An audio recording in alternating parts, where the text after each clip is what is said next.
നമസ്കാരം, ഞാൻ മനോജ് നെടിയാക്കൽ. പുതിയൊരു വീഡിയോയിലേക്ക് എല്ലാവർക്കും സ്വാഗതം. ഇപ്പോൾ വേനൽക്കാലമായി. ഇപ്പോൾ ടാപ്പിംഗ് തുടരുന്നവരുണ്ട്, ടാപ്പിംഗ് നിർത്തിയ ആൾക്കാരുണ്ട്. അപ്പോൾ ടാപ്പിംഗ് തുടരുന്നവരെയാണ് ഈ കാര്യങ്ങൾ ഏറ്റവും കൂടുതലായിട്ട് ബാധിക്കുന്നത്. അതായത് ഇപ്പോൾ ഷീറ്റ് വെയിലത്തിട്ട് കഴിഞ്ഞാൽ ഷീറ്റ് ഉരുകുന്നു. ചിരട്ടക്കറയാണെങ്കിലും ഉരുകുന്നു. അതെന്താണ് കാരണമെന്ന് നോക്കാം. ഇപ്പോൾ വേനൽക്കാലത്ത് ചൂട് കൂടുതലാണ്. സൂര്യൻ ഭൂമിയോട് ഏറ്റവും കൂടുതൽ അടുത്ത് വരുന്നൊരു സമയമാണ് ഈ ഫെബ്രുവരി മാർച്ച് കാലയളവിൽ. പുറത്ത് ജോലി ചെയ്യുന്നവരോടായാലും പറയുന്നുണ്ട്, അതായത് പുറംപണി ചെയ്യുന്നവർ, സൂര്യപ്രകാശം ഏറ്റ് ജോലി ചെയ്യുന്നവരോട് പറയുന്നുണ്ട്, നിങ്ങൾ 11 മണി വരെ ജോലി ചെയ്തതിന് ശേഷം 3 മണി വരെയുള്ള സമയത്ത് വെയിലത്ത് പണിക്കിറങ്ങരുത്, റെസ്റ്റ് എടുക്കണമെന്ന് പറയുന്നു. അപ്പോൾ മനുഷ്യനായാൽ പോലും ഈ സൂര്യതാപം ഏൽക്കാൻ പറ്റാത്ത ഒരു സാഹചര്യമാണ്. ഇപ്പോൾ നമ്മൾ റബ്ബർ ഷീറ്റ് അടിച്ച് കഴിഞ്ഞിട്ടായാലും നമ്മൾ ചെയ്യേണ്ടതെന്ന് പറഞ്ഞു കഴിഞ്ഞാൽ വെള്ളത്തിൽ മുക്കിയിട്ടിട്ട്, അപ്പോൾ ആസിഡിൻ്റെ ഒരു ചെറിയൊരു കൊഴുപ്പുണ്ട്, അതൊന്ന് പോകാൻ വേണ്ടിയിട്ടാണ് വെള്ളത്തിൽ മുക്കി വെയിലത്ത് ഇടണമെന്ന് പറയുന്നത്. ആദ്യം തണലത്ത് നമ്മൾ ഒരു ദിവസം ഇട്ടതിന് ശേഷം നമ്മൾ വെയിലത്തിട്ടാൽ മതിയായിരിക്കും. ഒരു ദിവസം വെയിലത്ത് കിടന്നതിന് ശേഷം പുകപ്പരയിൽ ഇടുന്നതായിരിക്കും നല്ലത്.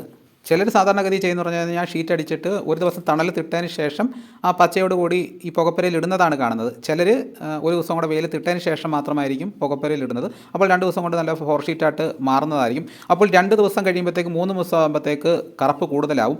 അപ്പോൾ ഒരുപാട് കറുപ്പായി പോയി കഴിഞ്ഞാലും ഈ റബ്ബർ ഷീറ്റ് എടുക്കാൻ കടക്കാർ വിമുഖത കാണിക്കാറുണ്ട്. ഇപ്പോൾ ഈ സമയത്ത് അയൽ വിരിച്ചിടുന്ന ഷീറ്റുകൾ ഉരുകാറുണ്ട്.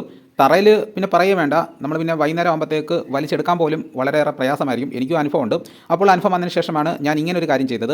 പുകപ്പര ഇല്ലാത്തൊരു സാധാരണ ഷീറ്റ് അടിച്ച് കഴിഞ്ഞിട്ട് 2 ദിവസം വെയിലത്തൊക്കെ ഇട്ടിട്ട്, അല്ലെങ്കിൽ 3-4 ദിവസം വെയിലത്തിട്ടിട്ട് ചിമ്മിനിയിലിടുന്നതാണ് കാണുന്നത്. ഈ സമയത്ത് ഒരു കാരണവശാലും തറയിൽ ഇട്ട് ഉണങ്ങരുത്. ഈ സമയത്തെന്നല്ല, ഒരു പ്രാവശ്യവും പോലും നമ്മൾ തറയിലിട്ട് ഉണങ്ങാതിരിക്കുന്നത് നല്ലത്. തറയിലിട്ട് കഴിയുമ്പം ഇത് ഷീറ്റ് ഉരുകുന്നുണ്ട്. ഈ പൊടി മൊത്തം ഈ ഷീറ്റിൽ പിടിച്ചു കഴിഞ്ഞാൽ ഇത് പിന്നെ ക്ലീൻ ചെയ്ത് കളയാൻ തന്നെ ഒരു പ്രയാസമാണ്. ഉരുകി പിടിച്ച് അങ്ങനെ ചെയ്യാതിരിക്കുക. തറയിലിടണമെന്ന് നിർബന്ധമാണെങ്കിൽ ഒരു ടാർപ്പയൊക്കെ ഇട്ടിട്ട് അതിൻ്റെ മേളിൽ ഇടുവാണെങ്കിൽ വലിയ പ്രശ്നമില്ല. ഞാൻ ഈ പ്രശ്നം പരിഹരിച്ച് എങ്ങനെയാണെന്ന് ഞാൻ പറയാം. ഞാൻ ഷീറ്റ് അടിച്ച് കഴിഞ്ഞിട്ട് വെള്ളത്തിൽ മുക്കിയിട്ട് തണലത്ത് ഒരു ദിവസം ഇടും, പിറ്റേന്ന് ഒരു ദിവസം വെയിലത്തിടും, പിന്നീട് ഞാൻ ഒരു ദിവസം തണലുള്ള ഭാഗം നോക്കിയിട്ടിടും. അല്ലെങ്കിൽ ഞാൻ ഒരു 11 മണി വരെയും ഞാൻ റബ്ബർ ഷീറ്റ് വെയിലത്തിട്ടതിന് ശേഷം പറക്കി വെച്ചതിന് ശേഷം പിന്നെ 3 മണിക്ക് ഇടും. അപ്പോഴും നമ്മുടെ ഷീറ്റ് ഒരെണ്ണം പോലും ഇതേവരെയും അങ്ങനെ ഉരുകുന്നൊരു അവസ്ഥ കണ്ടിട്ടില്ല. നേരത്തെ അങ്ങനെ ഉണ്ടായിരുന്നു. അപ്പോൾ ഇങ്ങനെ ചെയ്തേ പിന്നെ എനിക്ക് ഇങ്ങനൊരു പ്രശ്നം മാറി കിട്ടിയിട്ടുണ്ട്. ഇപ്പോൾ ചൂട് അമിതമായിട്ടുള്ളൊരു സമയമാണ്. ഒന്നാമത് ഷീറ്റിന് ഒരു പശപ്പുണ്ട്. അപ്പോൾ ആ പശപ്പും ഈ ചൂടും കൂടെ ചേരുമ്പോഴത്തേക്ക് കൂടുതലായിട്ട് ഉരുകാനായിട്ടുള്ള സാധ്യതയാണ് ഉള്ളത്. റബ്ബർ ഷീറ്റ് പുകപ്പരയിട്ട് ഉണങ്ങുന്നവർക്ക് ഈ പ്രശ്നം ബാധിക്കുന്നില്ല. ഇപ്പോൾ നിങ്ങൾ ഷീറ്റ് വച്ചിരിക്കാനാണ് ഉദ്ദേശിക്കുന്നതെങ്കിൽ 6 മാസം, ഇപ്പോൾ വേനൽക്കാലമായതുകൊണ്ട് 6 മാസം ഒരു കുഴപ്പവും വരത്തില്ല. 6 മാസം കഴിഞ്ഞതിന് ശേഷം ഈ പൂപ്പലടിക്കാൻ കാരണമാകുന്നുണ്ട്. അപ്പോൾ ഇപ്പം വെച്ചുകൊണ്ടിരിക്കുന്നത് ഓവറായിട്ട് ഉണങ്ങി വെക്കേണ്ട ആവശ്യമില്ല. അപ്പോൾ നമ്മൾ അത് അടുക്കി വെച്ചിരുന്നാൽ മതി. അത് ഈ ചൂട് കൊണ്ട് ഓട്ടോമാറ്റിക്കായിട്ട് അത് ഉണങ്ങിക്കോളും. റബ്ബർ ഷീറ്റ് പുകപ്പരയിലിട്ട് ഉണങ്ങുന്നവരാണെങ്കിലും 2-3 മാസമൊക്കെ വെച്ചുകൊണ്ടിരിക്കുന്നവരാണെങ്കിൽ ഒരു ദിവസത്തെ ഉണക്ക് കുറച്ച് ഉണങ്ങിയിട്ട് അടുക്കി വെച്ചിരുന്നാൽ മതി. അത് ആ നിലവിലുള്ള ചൂട് കൊണ്ട് ഓട്ടോമാറ്റിക്കായിട്ട് അത് ഉണങ്ങിക്കോളും. പ്രത്യേകിച്ച് ഒന്നും ചെയ്യേണ്ട ആവശ്യമില്ല. അപ്പോൾ നമ്മൾ നല്ലതുപോലെ ഉണങ്ങി വെച്ച് കഴിഞ്ഞാൽ പിന്നെ ഇരിക്കുമ്പോൾ അത് ഓവറായിട്ടുള്ള ഉണക്കായിപ്പോവും. അതിൻ്റെ ആവശ്യമില്ല.